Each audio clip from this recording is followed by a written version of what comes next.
Hello everyone, तो कैसे हो आप सब। आई होप आप सब बहुत बढ़िया होगे। तो आज की इस वीडियो में बात करने वाले हैं क्या, लिमिटिंग रिएजेंट फाइंड करने की। ठीक है, लिमिटिंग रिएजेंट निकालने में बहुत बच्चों में दिक्कत होती है, बहुत बच्चे इस चीज में प्रॉब्लम फेस करते हैं, लिमिटिंग रिएजेंट नहीं निकाल पाते हैं। तो आज हम आपको एक ऐसी ट्रिक बताएंगे जिसके बाद आप लिमिटिंग रिएजेंट निकालना कभी नहीं भूलोगे। ठीक है, तो पहले हम नॉर्मल लैंग्वेज में आपको समझाते हैं। लिमिटिंग रिएजेंट वो होता है जो रिएक्टेंट में, मतलब कि रिएक्शन में सबसे पहले कंज्यूम्ड हो जाता है। ठीक है, रिएक्शन में जो सबसे पहले खत्म हो जाता है वही क्या होता है, लिमिटिंग रिएजेंट। अब उसको कैसे निकालेंगे वो हम आपको पहले समझाते हैं। सपोज करो हमारे पास क्या है, इतनी क्या है, दाल है। ठीक है, ये हमारे पास क्या है, इतनी दाल है। और ये हमारे पास क्या है, इतना चावल है। ठीक है, ठीक है, ये क्या है, इतना चावल।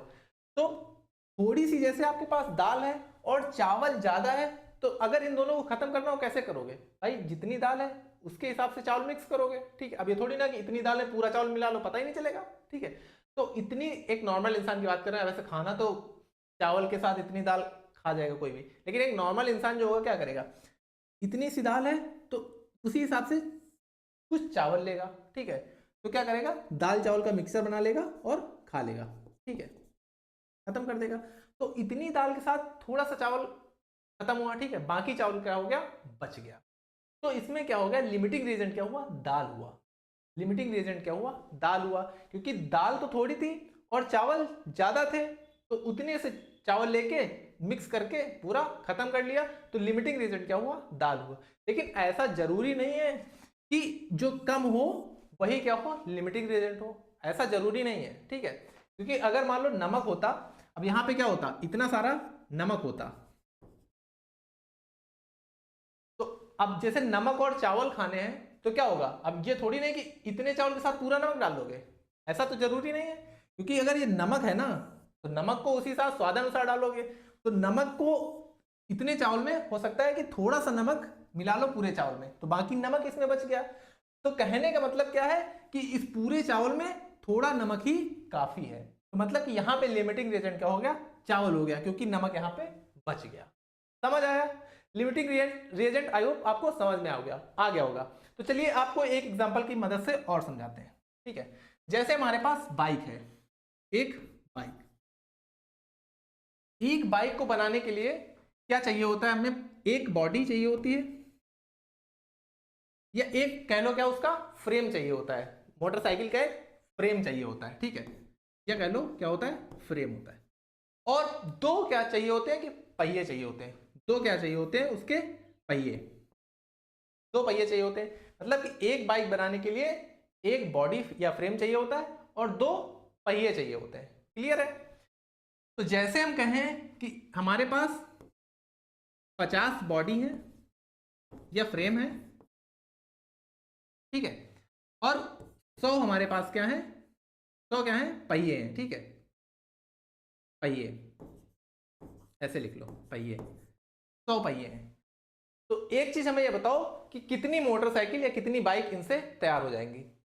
तो सभी का आंसर होगा कि 50 बॉडी है और 100 पहिए हैं, मतलब कि कितने तैयार हो जाएंगे, 50। तो इसमें लिमिटिंग रीजन क्या हुआ, बॉडी, मतलब बॉडी के हिसाब से चल रहे हो। अगर यहाँ पे 200 पहिए भी हो जाते हैं ना, तो हमारी मोटरसाइकिल कितनी तैयार होंगी, हमारी मोटरसाइकिल तो 50 ही तैयार होंगी। क्यों, क्योंकि हमारे पास बॉडी तो 50 ही है।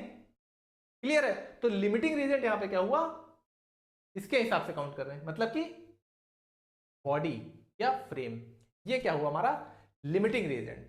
समझ में आ गया। तो चलिए फटाफट से कुछ क्वेश्चन देखते हैं और आपको बताते हैं। सपोज करो ये हमारे पास रिएक्शन हो रही है 3A + 5B, और बन रहा है क्या, हमारा प्रोडक्ट C बन रहा है।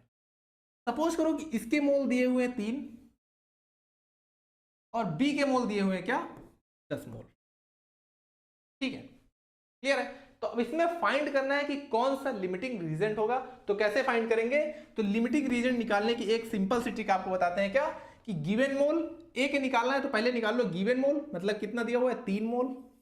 ठीक है, डिवाइड बाई उसके स्टाइसियोमेट्रिक कोएफिशिएंट से डिवाइड कर दो। इसका स्टाइसियोमेट्रिक कोएफिशिएंट कितना है, 3। ठीक है, तो क्या आ जाएगा, 1।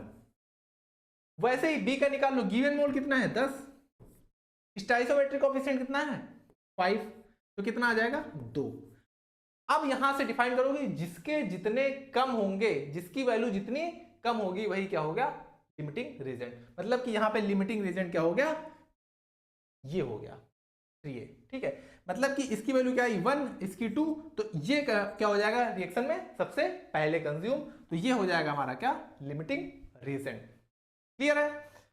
एक और क्वेश्चन देखते हैं। जैसे हमारे पास दिया है क्या, N2 प्लस 3H2 बन क्या रहा है 2NH3। अब इसमें लिमिटिंग रीजन कैसे फाइंड करना है, इसके मोल दिए हुए 3 मोल, इसके मोल दिए हुए 6 मोल। ठीक है, तो कैसे निकालोगे लिमिटिंग रीजन, गिवन मोल मतलब N2 का निकालोगे तो क्या हो जाएगा, गिवन मोल 3 मोल दिया हुआ है। ठीक है, इसका स्टाइसोमेट्रिक कोएफिशिएंट कितना है 1 है, तो इसकी वैल्यू क्या आ जाएगी 3। ऐसे ही H2 का निकाल लोगे क्या हो जाएगा 6 मोल, गिवन मोल क्या है 6 मोल, स्टाइसोमेट्रिक कोएफिशिएंट कितना है 3, तो क्या हो जाएगा 2। मतलब कि वैल्यू किसकी कमाई है, इसकी, किसकी H2 की, तो इसमें लिमिटिंग रीजन क्या हो जाएगा H2। क्लियर है। एक क्वेश्चन और देखते हैं। हमें मोल तो दिए रह सकते हैं, ठीक है, कभी कभी लेकिन इसका वेट दे देते हैं, तो उससे कैसे निकालोगे लिमिटिंग रीजन। तो N2 की क्या वैल्यू दी हुई यहाँ पे 14 ग्राम है N2, तो पहले मोल निकाल लो। मोल कैसे निकालते हैं, वेट को मॉलिक्यूलर वेट से डिवाइड कर दो। N2 क्या होगा 14 दूना 28, तो क्या आ जाएगा 14 दूना 28, मतलब कि 0.5 मोल इसके आ गए। इसका निकाल लो 6 gram divide by molecular weight मतलब कि 2, तो क्या आ जाएगा 3 मोल आ गए इसके। क्लियर है। अब निकाल लो क्या, वही लिमिटिंग रीजन वाला फार्मूला लगा दो। गिवन मोल 0.5, स्टाइसोमेट्रिक कोएफिशिएंट 1, क्या आ जाएगा 0.5, इसकी वैल्यू आ गई। वैसे इसका निकाल लो, given mole divide by stoichiometric coefficient 1। अब किसकी वैल्यू कमाई है 0.5, N2 की, तो N2 क्या हो जाएगा हमारा लिमिटिंग रीजन। बोलो क्लियर है।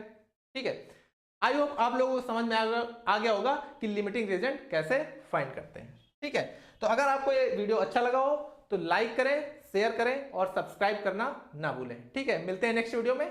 Thank you.